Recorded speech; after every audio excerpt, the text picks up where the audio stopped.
Hello everybody, this is Jake from Midstate Mitsubishi. I'm here in front of our brand new showroom. It's going to be done within a month. I'm so excited, and I'm here with an even better product. We have the 2023 Outlander plug-in hybrid electric vehicle. Now this one, Mitsubishi's been doing the PHEV for a while. It's the best-selling plug-in hybrid SUV in the world, but now we're excited to release this new one with an extra 13 miles of range, bringing up with a total range of electric 35 miles. Now with that, you get 64 mpge, and you also have the gas. You don't have the range anxiety. It's a great stepping stone into the world of EV. That's where the world is going, so it's very exciting for us to have one here to show you. Now this one's an SEL, so it's offered with 3 different levels of charging. You get a level 1, which you can plug in at home, any dedicated circuit. It comes with a charger, you don't have to go buy one. You can get a level 2 system. A lot of times state funds will actually pay for this, or towns, depending on the grants they have in place. Now you can charge that in about 6 to 8 hours. Or this one has the level 3 charger, the rapid charge. You'll see these at these fancy restaurants down here. There's one at the Chili's down here. You can charge it to 80% battery in under 40 minutes. So you're sitting there eating your meal and you're good to go on charge when you come out. And again, you get 35 miles of electric range and well over 400 miles of total range between the gas and electric. So it's really exciting. We're gonna take it for a test drive, show you how the regenerative braking and everything works on this. You can recharge it with the brakes. You can recharge it with the gas engine. You can drive it like a gas car, drive it like an EV. It's a great middle ground. You don't have to go full EV and you're still saving the planet without going full gas. So here we are in front of our new showroom, new PHEV. Get excited. Now here we have 3 different levels of charging from 2 different ports. Over here you have the level 1 and level 2 systems I was talking about, and it does come with an unlock switch so nobody can just walk by and unplug it on you if they're trying to be a fool. And you also have the level 3 system. Now the level 1 system, again, it comes with its own charger. You can install a level 2 kit at home, a lot of times with state and federal grants. But you can also just install one. Over here you have the level 3 charger, the Catamo. You're gonna see these at these big restaurants and everything where you can charge it to 80% battery in under 40 minutes and get electric range all the way home. And then again, you got all these, and then this charging door will also lock when the vehicle's locked so nobody can mess with your stuff. So this is really exciting for Mitsubishi. This is the first year they've offered a 3rd row in the PHEV. Can you imagine that, an EV with a 3rd row, 7-seater? So all this does is it folds right up out of the floor. I pull a couple levers on here, pull these right up, nice and easy. 2 extra seats on the go. And then when you want to get rid of them, pull these back down. You got charging ports back here and everything.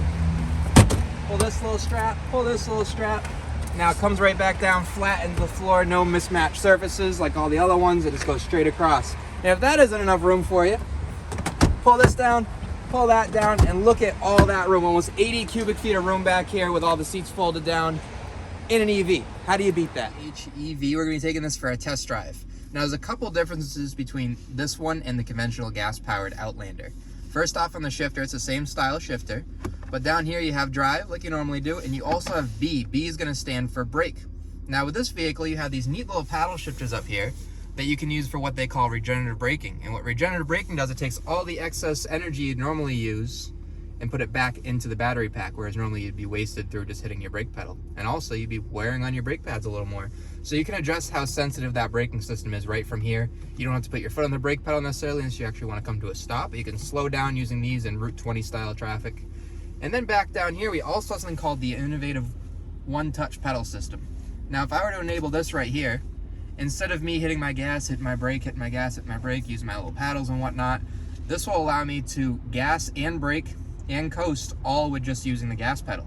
Now, if I want to come to a complete stop, I will have to actually apply the brake. But when I'm sitting in traffic, you know, slow moving, 30 miles an hour, nice clear roads, instead of me applying the brakes, I can kind of just let off the gas a little bit. It'll slow right down. And again, it's going to take that regenerative braking energy. It's going to put it back into the battery and charge it a little more.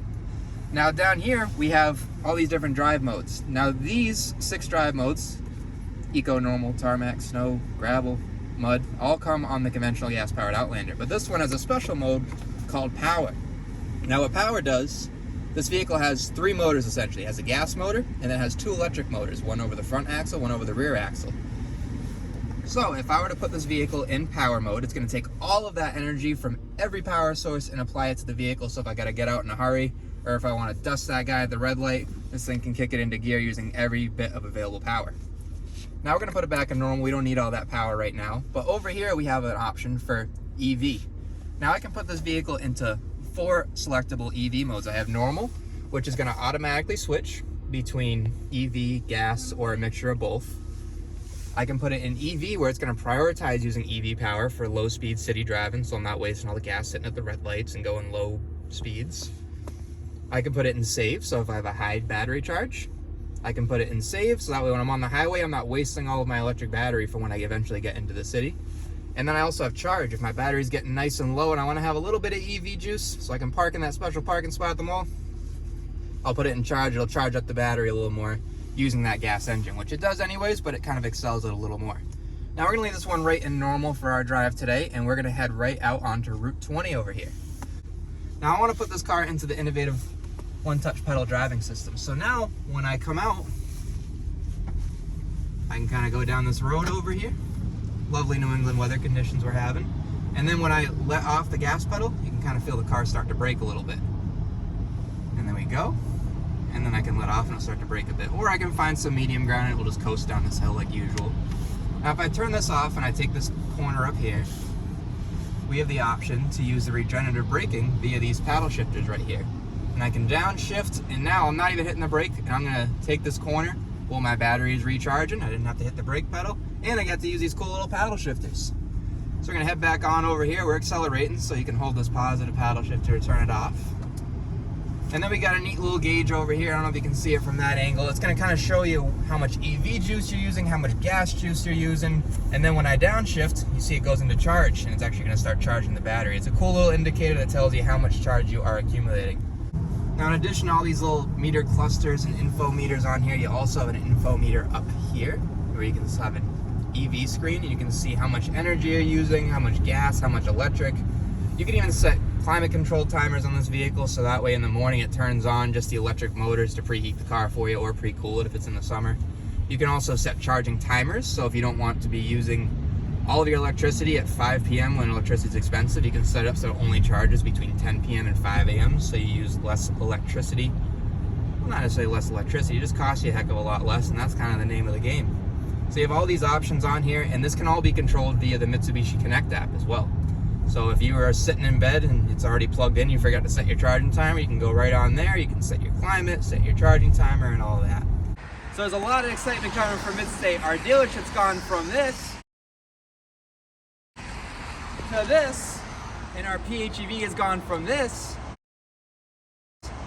to this.